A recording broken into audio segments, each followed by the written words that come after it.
libraries, Missy, and I guess we'll dip into legendary items. Yep. Okay. At the village stage, the scientific node's unique building is the library.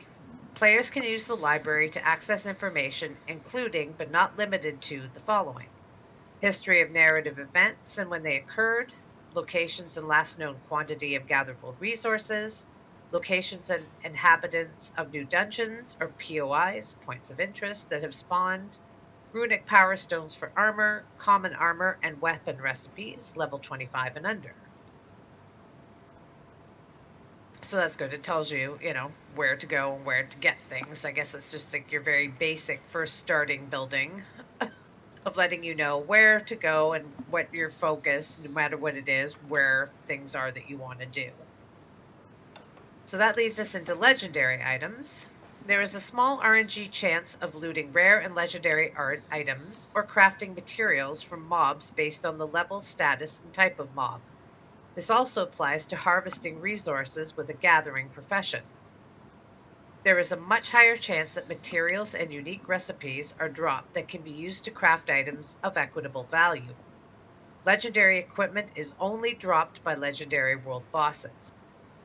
At each stage, from gatherer to processor to crafter, you're required to have certain prerequisites before those elite types of materials can be essentially gathered, processed, or crafted. Gatherers must have high-quality tools to gather rare resources. Processors must have high-tier processing buildings on their freehold to produce rare materials. Oh, so freeholds are Crafters, going to be okay. yeah. So freeholds are Well, actually there's going to be kind of multiple like things. yeah. So it It's going to won't. be like little mini town, like a little mini village. Yeah, that's cool. That brings a lot more value to your freehold because your freehold then is also your business. Yeah. It's not just your house, but it's also your business. So yeah, And then that's you cool. go and you rent a stall in town to sell your wares, right? Like a Which flea market sort of thing. supposedly they're working on a phone app, Missy, that you can Yeah, control I know. that. No. Yeah, yeah. Too much. Too much. I can't live this game 24/7. I Yes, can't. you can. Yes, you can, Missy. It's COVID's I can do world, quite a so bit. just come to Yeah. Vera, relax. Just go to Farron. Yeah. Where there's more hideous things that attack me outside of my house. Exactly. So crafters must also satisfy certain prerequisites to craft legendary equipment. So the amount of effort needed and interdependencies across the different types of players, between raiders and PvPers and crafters and even role players and the taverns and businesses, the processors and gatherers, all of those systems will likely have a component that lends towards creating or crafting that legendary item. We want to stay away from the highly RNG'd system and instead take our multiple progression paths that we are offering the players and put the construction components for achieving these legendary items within them, so it encourages communities to work together, because it's going to be difficult for just one person by themselves to gather everything.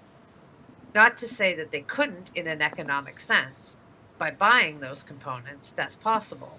But achieving them from a time investment standpoint, we want it to be considerably less RNG focused. Which is a good thing. RNG. RNG, I mean, at a certain point, yes, it's okay.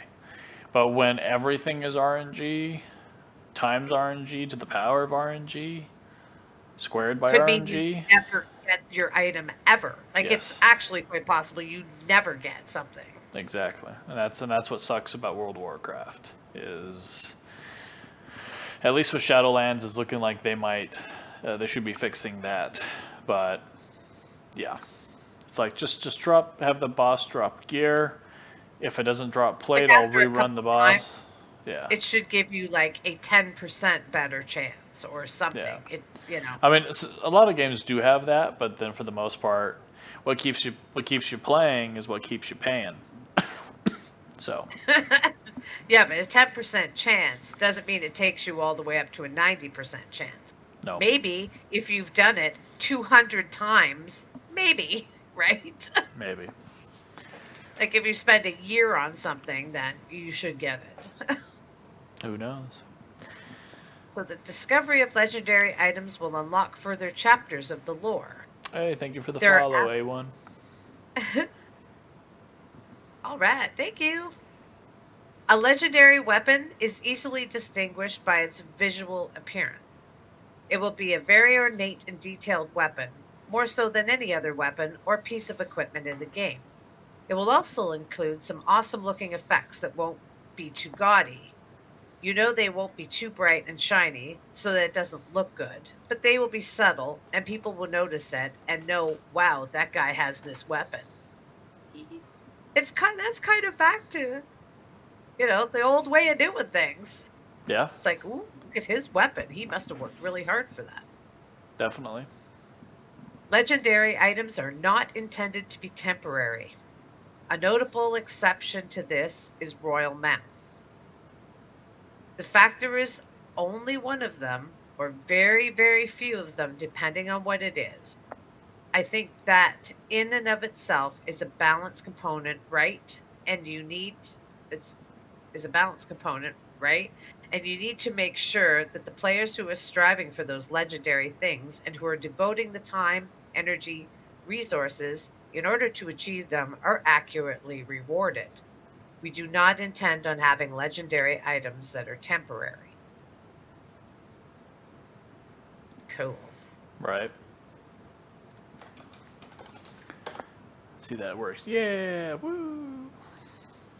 Well, that's a subscriber. Well, if you guys want to subscribe, I guess that works. Subscribing works. Subscribing We're works good with as well. that too. All right, but just follows for now. That's good too. Like I said, so also subscribe on our YouTube channel. That'll definitely really help there as well. We just, like I said, we just deep dived on nodes last week, so there's a big old series of them. I think the last part of it came out today. So, but yeah, this is kind of what we're doing. Like I said, all the way until April, and hopefully there's more and stuff like that. So, universities. Yeah. All right. At the city stage, the scientific node's unique building becomes the university. In addition to the abilities that the library and college offer, the university adds even more services, including, but not limited to, component identification for legendary item deconstruction, certification of Tier 2 building schematics, concentrated essences for the creation of weapon enchantment stones, runic power stones for accessories, common armor and weapon recipes, level 45 and under, certification of freehold adjacency bonuses for building, common glyphs for the creation of armor and weapon enhancement scrolls, artisanship mastery qualifications. There are several great universities across the world of Vera during this time period, in particular, 25 years before the fall. Most of them convene a Council of Knowledge, they call it. The Council of Knowledge consists of the greatest minds from each nation. They really don't recognize borders or politics for the most part, unless their governments try to meddle in the affairs of their pursuit of knowledge. The greatest and most respected elders in the ways of magic, which is basically learning how to manipulate what's called the essence. That's from where all magic flows, and understanding how the essence exists in parity with your life spark and the world around you, the universe itself. The greatest of these wizards are found in the Pyrean kingdom, and they are solely in pursuit of knowledge, as we read earlier with regards to the Pyrean elves.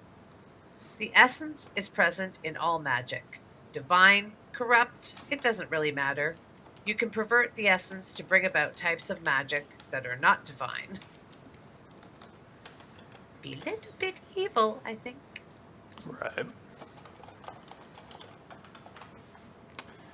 So then we come to scribes.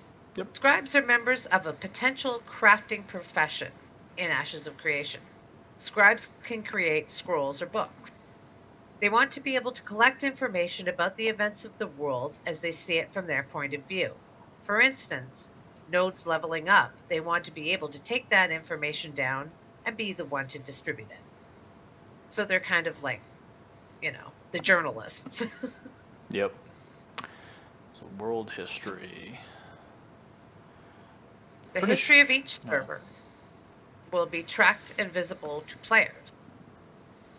We're going to keep track of the history of the world so that we can tell people the story up to the current day. I like this. A player who's brand new, who's come in at the 6-month mark, can take a look at what each server has done, how each server has tackled the storyline, and they can decide for themselves what community they want to join, what version of the world that they want to take part in. So that'd be cool. So that's pretty cool. So I guess that'll probably be something when you click on a server, it'll probably have like an updated story of like what's going on in this one. So. And how many regions are economic. It probably gives you all the fact details so that you can choose. It's like if you want to be, go into economic, you find the best server for that. Definitely. So languages, libraries, already read that. So role playing. All right. I guess, well, before we hop into role playing, it says the respawn lore. There's a storyline that relates to how and why characters respawn and the locations in which they respawn.